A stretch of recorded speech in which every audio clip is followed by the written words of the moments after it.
about time.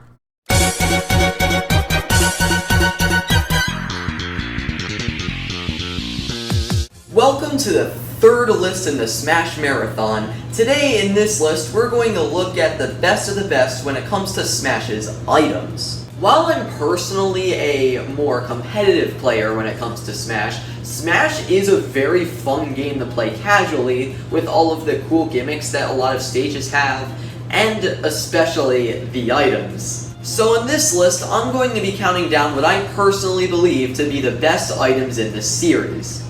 Every item in the series is going to be taken into account, so there aren't going to be any rules for this list. So get out your controllers because we're about to hit start. I did that terribly.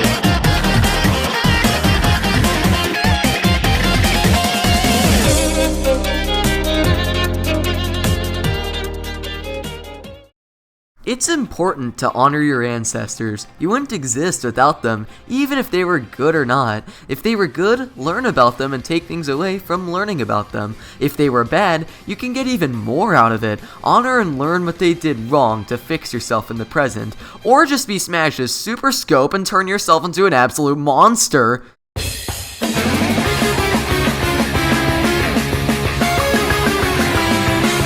I'm so happy with how this went. A once really bad SNES add-on turned beast of a Smash Bros. Item is probably the best gun in the series, and here's why.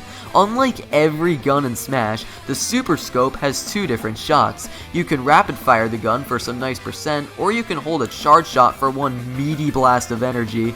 This is a major damage dealer and is really fast. The best part about the Super Scope, besides its uniqueness, is how it references its SNES counterpart. I love it when Nintendo does this. When they go out and reference an old part of their past, they've done it with Rob, Duck Hunt, and the Super Scope, and it worked for all of them. Smash Bros. Really becomes one cheesy 80s commercial. Whoa, dude, look at this sick gun. Wow, multiple shots? That's totally radical, dude. Aw, yeah, now you're playing with power. Shooting everyone in the face power. Whoa, dude. What? Nah, bro, it's just another way to say Nintendo power. I love you, Sakurai.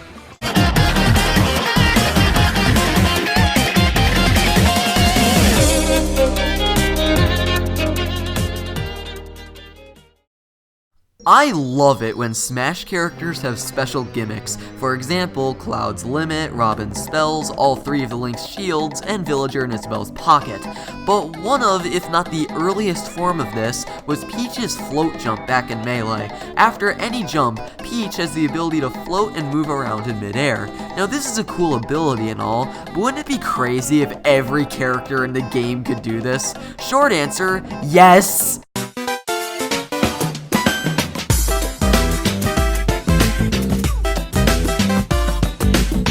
Man, do I love me a Mario power-up. We have our fair share of these in Smash. Some good, some suck, but the Super Leaf? I think you've outdone yourself, Mr. Sakurai. The Super Leaf is a beast. As previously stated, the Super Leaf does what Peach does. It lets your character levitate and stay in the air. On top of this, you can use specials and aerials while floating. This is what makes it special. The best part about the Super Leaf is that it allows you to execute combos that used to never be possible. I've seen some crazy stuff with this one. The bigger your imagination, the better it gets. It's so fun to see what certain characters can do, and with a roster of 72 and counting in Ultimate, there's a lot of experimenting to do. A lot of items get boring quick, but never does the Super Leaf. Pick a character, any character. It's your game. Have fun with it. Oh yes, I will. Back to the lab.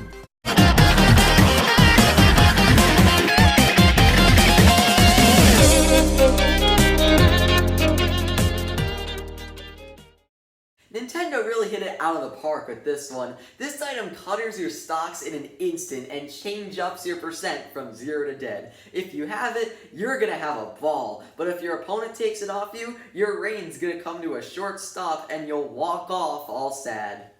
Too much? Okay.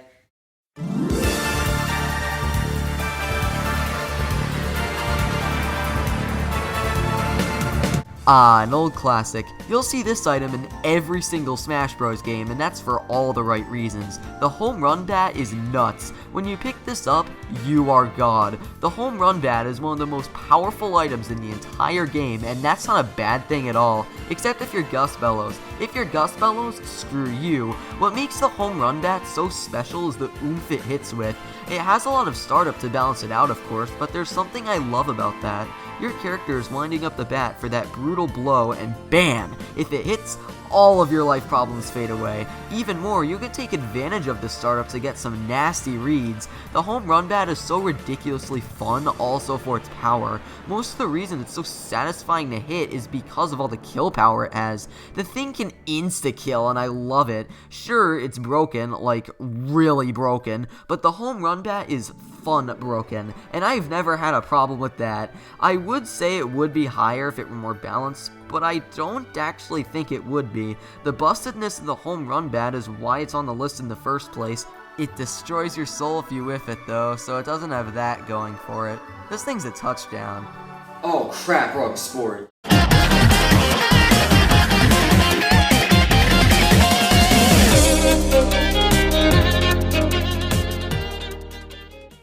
I'm a proud member of the FGC. No, actually, I am. I love fighting games and the big moments their players can give us, especially comebacks. Comebacks are awesome. A player is facing a huge deficit. They can't get touched, no matter what. If they do, they lose. Period. Now, the player has to drastically change their playstyle in order to win, and if they make something out of nothing, that is truly special. Did you see the strategy that took? The player needs to play way out of their comfort zone to have a chance. That's crazy hard, but what if there was a way to make comebacks brainless?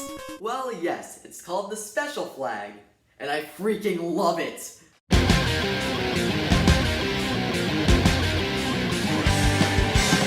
Oh, Flying Boy, picking the cheese, aren't you? Well, no, actually. The special flag is a very fair item, actually. Sure, it can give you a whole stock, but the downsides more than balance it out. How the special flag works is that you hold it up in the air, and when a specific amount of time passes, you gain a stock. Here's the catch. When you're holding it up, you can't move or attack. This makes you a giant target. Your opponent, depending on how close they are, can get a fully charged smash attack on you and hit you with a truckload of damage. This results in you dropping it, and your opponent gains a solid chunk of time to use it. This makes the special flag super frantic and ridiculously fun to use. What makes the special flag so awesome though is how it changes the mood of the battle. When this thing enters the playing field, all order gets thrown out the window. Smash just got personal. All fighting has stopped. Everyone's focused on what's going to happen with that flag. The fight becomes a constant cycle of special flag held up, special flag lost, special flag held up, special flag lost, until someone successfully uses it and loses all of their friends for the night. It's awesome. The back and forth on this thing is so crazy. I will never not have fun when the special flag pops up on screen. Ah, special flag, ruining friendships since 2014.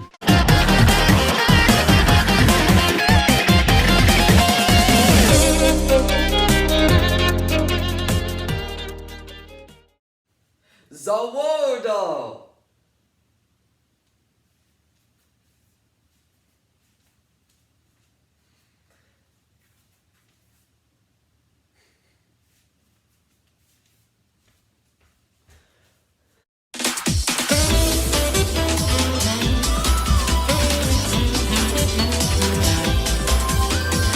There's a general principle in fighting games, this one being that there's 3 power levels of attacks: light, medium, and heavy. Light attacks aren't very powerful, however they're fast and they're the roots of all combos. Medium attacks are slightly slower and slightly more powerful. These can be used to extend combos. And finally, heavy attacks. Heavy attacks are really slow, but they're super powerful and make for great combo finishers. This is a nice, fair, orderly rule that all fighting games have. So what happens when you ignore this principle? You get the timer. The timer is fairly simple. It slows down time to a ridiculous ridiculous degree. Not only that, but it also slows down movement speed and knockback. When you hit your opponent, the knockback is so slow that you can follow it up with basically anything. This item allows you to completely ignore the principle mentioned earlier. You can start combos with Ganon's Warlock Punch, Bowser's Dropkick, Max KO Punch, Game & Watch's freaking 9, it's insane. Also, keep in mind that you, yourself, are moving at normal speed. This means you can follow up and continue combos from these viciously powerful moves. You thought the Super Leaf made some custom combos. Not only is it extraordinarily fun to use, but it's pretty fair too. Some timers have a recoil effect where the user gets slowed down too. It's a nice drawback that makes matches way more enjoyable and fair. Being God sure is fun.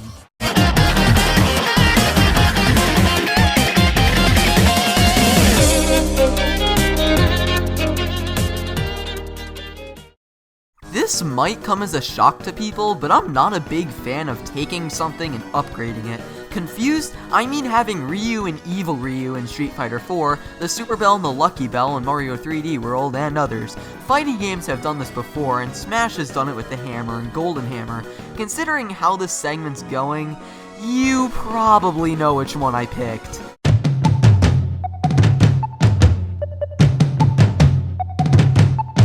Another classic. This is one of the original Smash items, and yeah, it's pretty good. There's the hammer and the golden hammer. While they're similar, they do have their differences. Both, however, allow you to be a walking killing machine.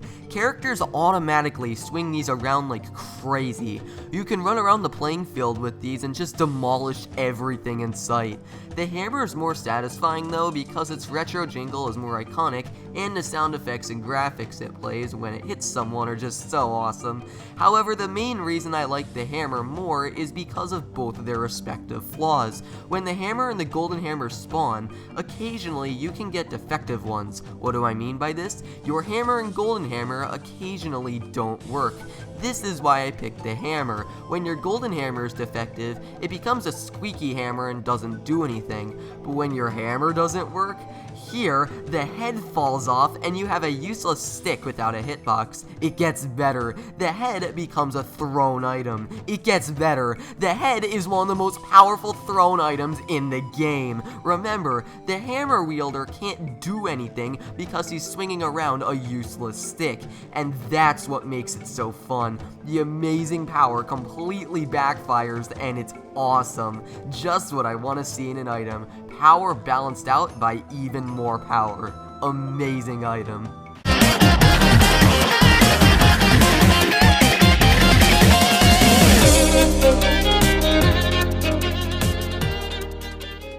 I'm breaking a rule, and I don't care.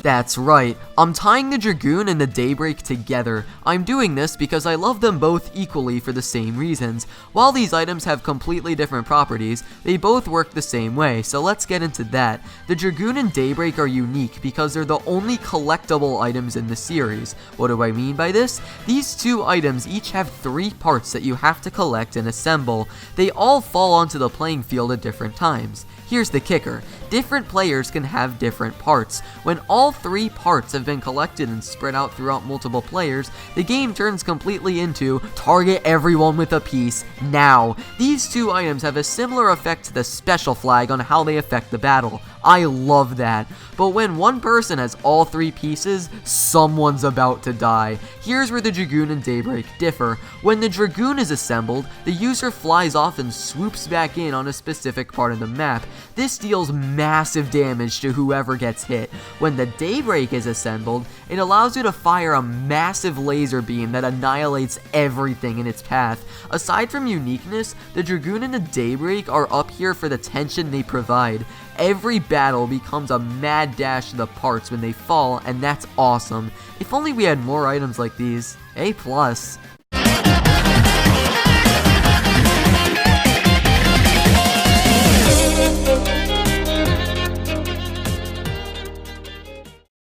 Here's the thing with your typical top 10 Smash items list. 10 through 4 is always kinda up to debate, but then you have the top 3 which are in a league of their own. I think it's about time we start rolling the obvious picks.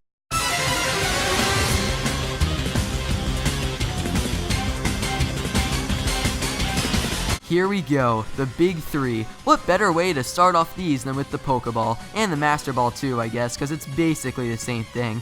On to what they do though. The Pokeball and Master Ball spawn one of many Pokemon when thrown. Each Pokemon has a different function. For example, Blossom can put you to sleep, Snorlax jumps off screen and slams back down, and Magikarp in a Goldeen costume does absolutely nothing. Of course, there's a lot more, like a lot more, but that's just a handful. However, there's also mythical and legendary Pokemon too. Suicune fires an Ice Beam, Xerneas gives you a stat boost, and Victini gives you a free Final Smash. The sheer variety in what you can get is why it's this high.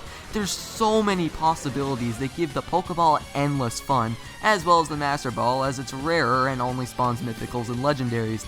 There's so many scenarios you can find yourself in that give the Pokeball hours and hours of fun. Who's that Pokemon? Oh, I can't wait to see.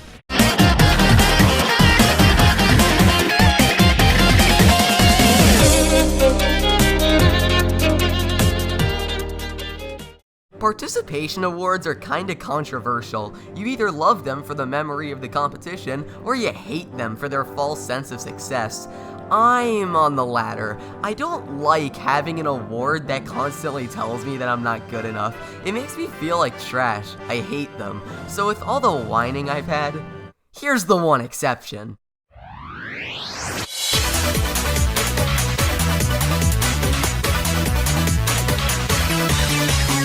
Expect me to restate some stuff. The assist trophy is very similar to the Pokeballs. You summon a character to help you fight. Unlike Pokeballs though, you don't summon Pokemon. Instead, you summon characters from other franchises and series including Shadow, Isaac, Skull Kid, Shovel Knight, Phosphora, and lesser known characters like Vince from Art Academy, Sukapon from Joy Mecha Fight, and Prince of Sable from For the Frog the Bell Tolls. Like the Pokeball, assist trophy characters have their own functions. The Squid Sisters push the blast zone in ridiculously close, Tiki turns into a dragon and breathes fire all across the stage, and Waluigi, Salute to the fallen, runs around and buries opponents. But Flying Boy, if the Pokeball and the Assist Trophy are so similar, why is the Assist Trophy higher? Well, here's the thing. Pokeballs can only summon Pokemon. However, the Assist Trophy branches out over numerous series. Because of this, it has more diversity than the Pokeball can dream of having.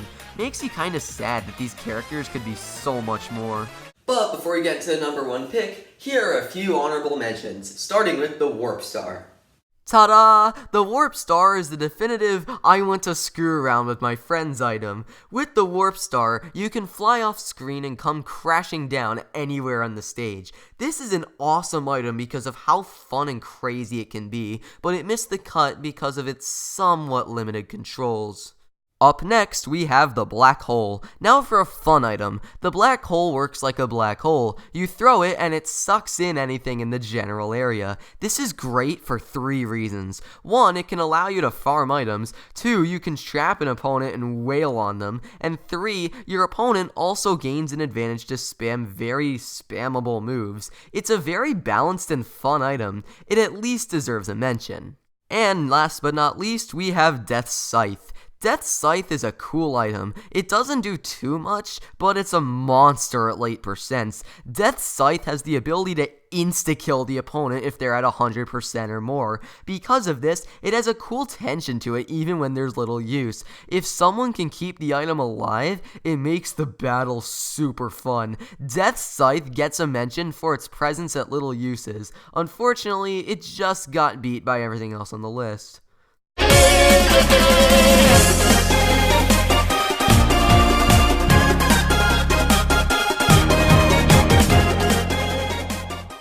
Behold, the most obvious number 1 in a top 10 ever.